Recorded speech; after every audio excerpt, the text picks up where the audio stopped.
Mari kita kembali mempelajari surat Yudas. Sudah sampai ayat berapa? Ayat 23 sudah atau belum? Ya. Surat Yudas pasal 1 ayatnya yang ke-23. Dia berbunyi sangat indah. Kita baca bersama-sama dengan suara nyaring. 1, 2, 3.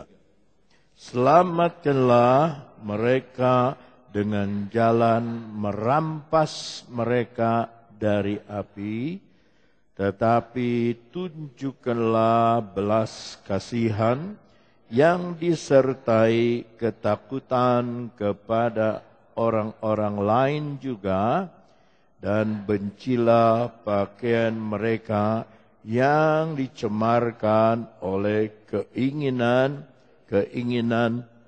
dosa. Coba siswi duduknya di sini. Siswa duduk sini.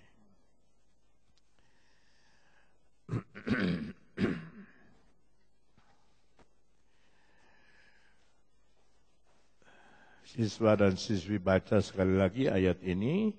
Siswa-siswi saja, 2, 3.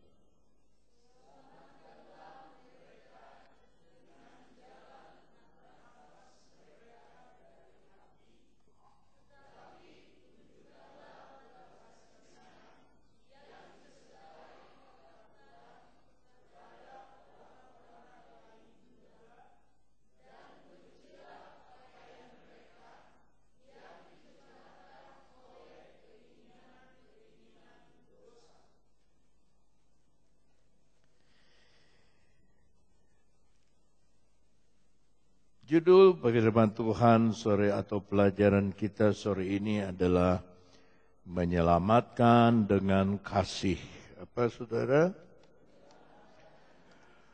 Kadang-kadang kasih itu tidak juga bertindak halus, tetapi kadang-kadang kasar, yaitu dengan menyelamatkan dengan kata merampas, ya.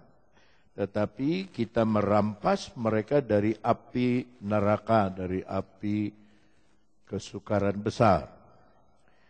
Pada waktu KKR di gereja Elim Tabernakel, setelah kami seminar di gereja Pantai Costa bersama Om Brotlen,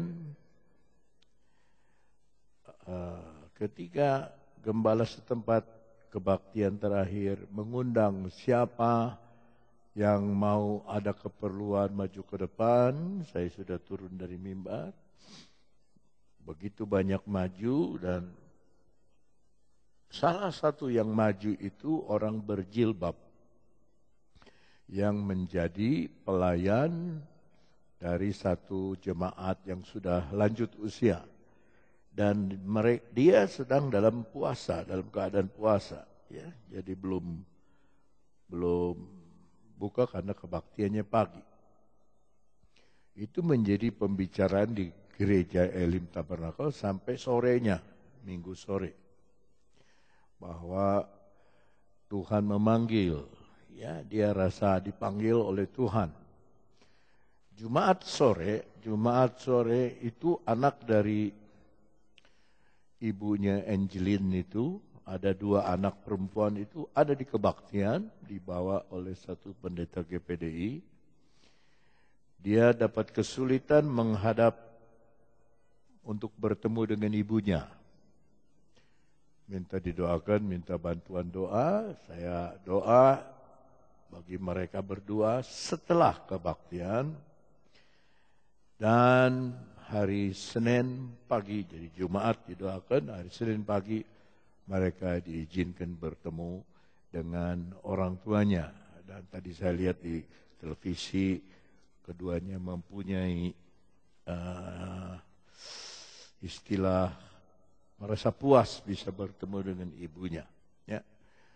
Jadi Tuhan yang kita sembah adalah Tuhan yang mendengar doa. Tuhan yang memanggil siapa yang dia mau panggil, ya. Tetapi yang kita sedang bicarakan adalah orang yang di dalam Tuhan. Orang yang sudah anak Tuhan, yang harus memiliki kasih kepada orang yang sudah mau jatuh ke jurang. Selamatkanlah mereka dengan apa katanya? Sama-sama? Ya. Selamatkanlah mereka, kata selamatkanlah mereka itu sama dengan kata juru selamat. Yesus itu juru selamat yang dipakai kata sozo. Sozo itu bukan hanya kata benda juru selamat, tetapi juga kata kerja, yaitu menyelamatkan. Datang dari kata Yunani sozo. Ya. Sozo. Bisa diulangi? Ada kata zo, datang dari kata zoe, yaitu hidup. Hidupnya yang dari Tuhan. Yang kita selamatkan bukan nyawa, sebab nyawa sudah pasti satu kali akan mati. Tetapi yang kita selamatkan adalah roh, zoe, roh Tuhan yang diberikan kepada manusia yang tidak akan mati, baik di sorga maupun di neraka. Ya, itu kita harus selamatkan supaya tidak ke neraka, melainkan ada di sorga. Jadi itu sebabnya dikatakan memakai kata selamatkanlah, kata kerja. Nah, kalau kita melihat sebentar Matius 1 ayat 21, Matius pasal 1 ayat 21, di sana kita membaca, Maria akan melahirkan anak laki-laki dan engkau akan menamakan dia Yesus karena dialah yang akan sama. Jadi Yesus menyelamatkan kita, kita menyelamatkan sesama kita yang sudah hampir masuk jurang dengan kata merampas. Ya. Yang diselamatkan, perhatikan, umatnya, bukan orang kafir. Umatnya, dari dosa mereka. Jadi umat Tuhan itu kecantol dosa, sudah tidak bisa lagi diselamatkan kecuali Yesus datang.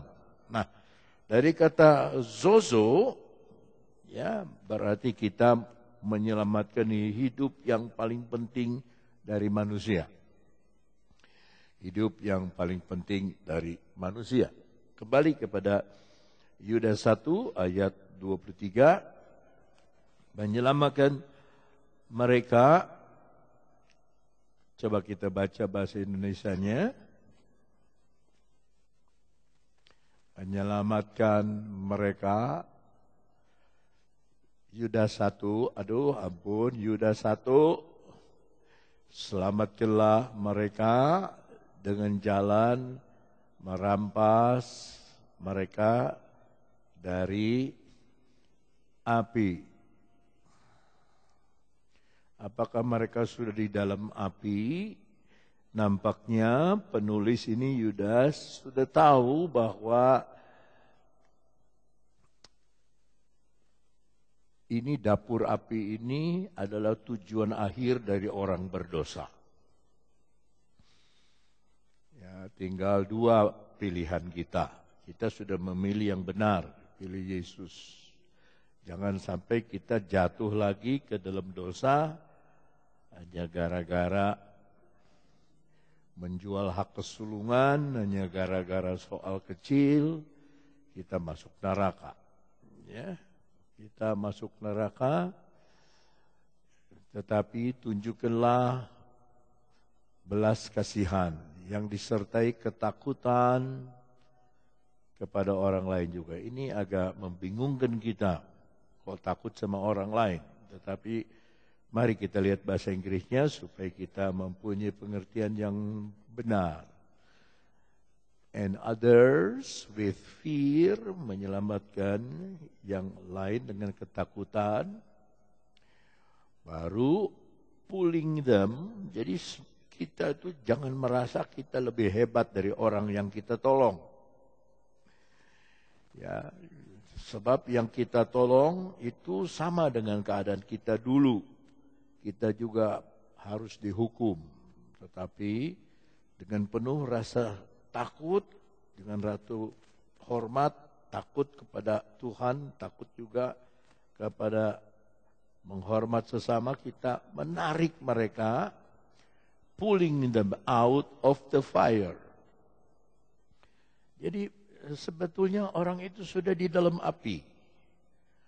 Ya, sudah di dalam api. Dia masih hidup di dunia tetapi sudah di dalam api. Sudah pasti di dalam api. Kita lihat perbandingannya saja. Dalam Efesus pasal 1 ayat 19 dan 20, dan betapa hebat kuasanya bagi kita yang percaya sesuai dengan kekuatan kuasanya, 20, yang dikerjakannya di dalam Kristus dengan membangkitkan dia dari antara orang mati dan mendudukkan dia di sebelah kanannya di mana? Di sorga. Kita lompat kepada Efesus 2. Dalam Efesus 2, ayatnya yang ke-6, dan di dalam Kristus Yesus, ia, siapa yang dimaksud ia? Siapa? Yesus telah membangkitkan kita, Bapa atau Allah, membangkitkan kita juga, dan memberikan tempat bersama-sama dengan dia di mana? Jadi saudara masih di dunia, tapi sudah punya tempat di sorga. Itu perbandingannya. Nah, orang yang berdosa belum di neraka. Dia mungkin kebaktian bersama dengan kita. Dia mungkin duduk di sebelah kita. Dia mungkin belanja bersama dengan kita di pasar. Dia mungkin ngobrol di restoran bersama dengan kita. Tetapi kedudukannya berbeda. Saudara yang percaya kepada Kristus masih hidup di dunia, tapi sudah ada tempat di surga. Mereka pun masih hidup di dunia, tapi sudah masuk ke neraka. Sudah ditentukan untuk di neraka. Itu Alkitab.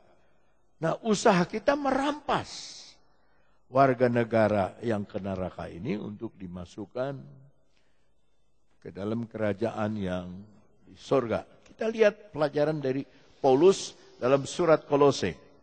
Dalam surat Kolose pasal kedua ayatnya yang ke-13. Di sana dikatakan, kamu juga meskipun dahulu mati oleh pelanggaranmu. Jadi kita udah mati sebetulnya oleh karena kita punya dosa. Dan oleh karena tidak disunat secara lahir, telah dihidupkan Allah bersama dengan dia. Jadi dari mati, dirampas, dihidupkan dengan dia, sesudah ia mengampuni apa?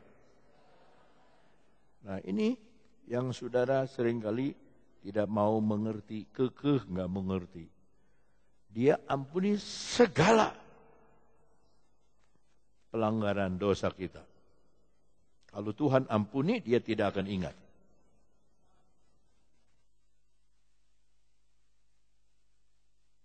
Saudara yang ingat. Tuhan tidak ingat. Saudara yang ingat-ingat terus. Tuhan tidak ingat. Tuhan tidak ingat. Karena dia sudah ampuni segala pelanggaran kita. Nah, Kolose 1 ayat 13. Ia telah melepaskan kita dari kuasa kegelapan. Tadi membangkitkan dari kematian. Sekarang kuasa kegelapan. Nah, berarti kerajaan gelap. Dan sama-sama memindahkan kita ke dalam kerajaan anaknya yang kekasih. Berarti di dalam kegelapan tidak ada kasih. Penuh kebencian, penuh kemarahan. Kerajaan gelap itu. Tuhan sudah pindahkan kepada Allah yang penuh kasih. Allah yang penuh kasih ini sangat berbeda dengan iblis yang penuh dengan kegelapan.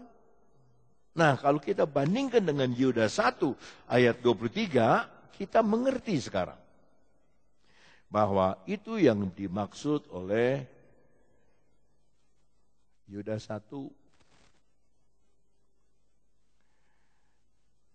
Sama-sama, selamatkanlah mereka dengan jalan merampas mereka dari api. Kita nggak bisa menyelamatkan, kan juru selamatnya Yesus.